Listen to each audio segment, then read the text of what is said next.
কাশীধামে লক্ষ্মী নিবাসে থাকার সময় গোলাপ মায়ের মাধ্যমে শ্রীমা স্বামী ব্রহ্মানন্দজিকে জিজ্ঞাসা করেছিলেন, শক্তি পূজার কারণ কি? উত্তরে স্বামী ব্রহ্মানন্দজি বলেছিলেন, মায়ের হাতে যে ব্রহ্মজ্ঞানের চাবি, মা কৃপা করে চাবি দিয়ে দোর না খুললে যে আর উপায় নেই। শ্রীমা শারদা সদা প্রসন্না চিরবরদা। শ্রীমা ঘোরা নন, শ্রীমা অভয়া। তিনি অভয় দিয়ে বলছেন, আমি রয়েছি, আমি মা থাকতে ভয় কি? শ্রীমায়ের কাছে কেউ কখনো প্রত্যাখ্যাত হননি। মায়ের যুগপৎ মমতা ও বৈরাগ্যের অনুপম শক্তি প্রত্যক্ষ করে স্বামী শারদানন্দজি বলছেন, মার মহিমা, মার শক্তি কত, আমাদের কি সাধ্য বুঝি। এমন আসক্তি দেখিনি, এমন বিরাগও দেখিনি। অন্যত্র মা যেন নিজেকে প্রচ্ছন্ন রেখে বলছেন, কি করব, আমি যে নিজেই মায়া। একদিন জয়রামবাটিতে শ্রীমা শ্রীরামকৃষ্ণের পূজা সম্পূর্ণ করে পূজার ঘরে স্থির হয়ে বসে আছেন। তার মন তখনও পারিপার্শ্বিকতার মধ্যে ফিরে আসেনি। স্বামী পরমেশ্বরানন্দের একজন গুরু ভ্রাতা অর্থাৎ শ্রীমায়েরই মন্ত্র শিষ্য শ্রীমাকে জিজ্ঞাসা করলেন, মা, আপনি ঠাকুরকে কিভাবে দেখেন? মা কিছুক্ষণ নীরব থেকে গম্ভীরভাবে বললেন, সন্তানের মতো। উত্তর শুনে প্রশ্নকর্তা স্তব্ধ হলেন। মাও এক গভীর মৌনতায় ডুবে গেলেন। দেবী সূক্তে আছে, অহম সুবে পিতরস্য মূর্ধন, বিশ্ব পিতারও আমি প্রসবিতা। শ্রীমায়ের কণ্ঠে শোনা গেল দেবী দুর্গার বাণীর প্রতিধ্বনি। স্বামী সুবোধানন্দ খোকা মহারাজ 1924 খ্রিস্টাব্দের 18 ডিসেম্বর বাংলাদেশের অন্তর্গত সোনারগাঁ আশ্রমে একটি বক্তৃতা দিয়েছিলেন। সেই বক্তৃতায় স্বামী সুবোধানন্দজি বলছেন, জয়রামবাটির একটি ঘটনা উল্লেখ করে, রাত্রে আহারের পর ঠাকুর যে ঘরে ছিলেন সেই ঘরে প্রবেশ করে মা দেখলেন খাটে অর্থাৎ বিছানায় কেউ নেই, কেবল একটা জ্যোতি সেখানে জমাট হয়ে রয়েছে। সেখানে শ্রীরামকৃষ্ণের কোনো অস্তিত্ব নেই, একটা জ্যোতিপুঞ্জ সেখানে জমাট হয়ে রয়েছে।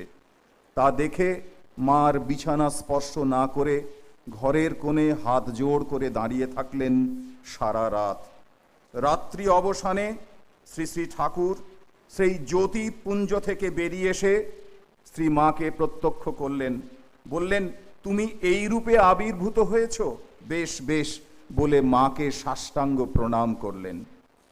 শ্রীমা ছিলেন অতুলনীয়া, তার তুলনা তিনি নিজেই। সেই অতুলনীয়াকে চিনিয়ে দিয়েছিলেন তারই এক অতুলনীয় সন্তান।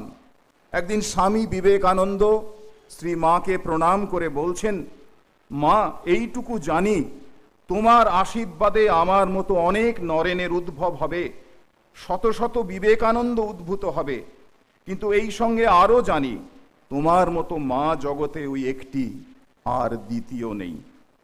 শ্রীমা তার অহৈতুকী ভালোবাসার প্রসাদ গুণে উচ্চ নীচ, গৃহী সন্ন্যাসী, ধনী দরিদ্র, মূর্খ পণ্ডিত, নারী পুরুষের হৃদয় জয় করে তাদের অন্তর শ্রীরামকৃষ্ণ ভাব সম্পদে পূর্ণ করে দিতেন। আজও সেই শক্তি সঞ্চার একইভাবে বিদ্যমান।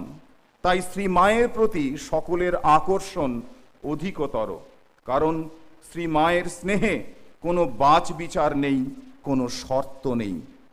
একথা ঠিক যে মায়ের জীবনে আমরা অপরিমেয় স্নেহ বা ভালোবাসার স্পর্শ পাই, কিন্তু একই সঙ্গে আমাদের স্মরণ রাখতে হবে যে সে ভালোবাসায় কোনো দুর্বলতা নেই, কারণ প্রেম বা স্নেহের সঞ্চারের আঙ্গিকে শ্রী মা আমাদের যা দান করেন তা হলো জ্ঞান।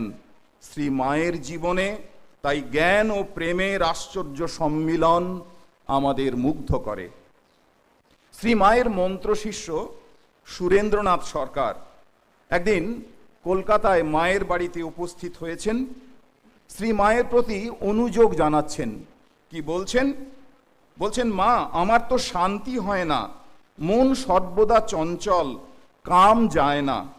এ কথা শুনে মা অনেকক্ষণ সুরেন্দ্রনাথের দিকে এক দৃষ্টিতে চেয়ে রইলেন, কিছুই বললেন না। মায়ের মুখমণ্ডল দেখে বক্তার আত্মগ্লানি এলো। কেন মাকে এসব কথা বলতে গেলাম? সুরেন্দ্রনাথ তাড়াতাড়ি শ্রী মায়ের পদধূলি গ্রহণ করে সেখান থেকে গুরুপ্রসাদ চৌধুরী লেনে মাস্টার মশাইয়ের বাড়িতে উপস্থিত হলেন। সেখানে পৌঁছে তাকে প্রণাম করে বলছেন, আপনি তো ঠাকুরের অনেক পদসেবা করেছেন, আমার মাথায় একটু হাত বুলিয়ে দিন, মাথাটা বড় গরম। মাস্টারমশাই বলছেন, সে কি, আপনি মায়ের ছেলে, মা আপনাকে খুব স্নেহ করেন, আপনি আমার নিকট কিসের কাঙাল? মা কি আপনাকে কখনো চেয়ে দেখেন নাই? সুরেন্দ্রনাথ একটু থামলেন, তারপর বললেন, হ্যাঁ, অনেকক্ষণ ধরে চেয়ে দেখেছেন। উত্তরে মাস্টারমশাই আবেগমথিত কণ্ঠে বলে উঠলেন, তিনবার বললেন, তবে আর কি, সদানন্দ সুখে ভাসে শ্যামা যদি ফিরে চায়, সদানন্দ সুখে ভাসে শ্যামা যদি ফিরে চায়, সদানন্দ সুখে ভাসে শ্যামা যদি ফিরে চায়। এই কথাটি মাস্টারমশাই তিনবার আবেগের সঙ্গে বলে উঠলেন। মায়ের অনেকক্ষণ চেয়ে থাকার অর্থ সুরেন্দ্রনাথ বুঝতে পারলেন। তার মনে হলো তিনি তার স্মৃতি কথায় লিখছেন, মা যেন তার কৃপা দৃষ্টির অর্থ বুঝিয়ে দিতেই মাস্টার মশাইয়ের কাছে তাকে পাঠিয়েছিলেন।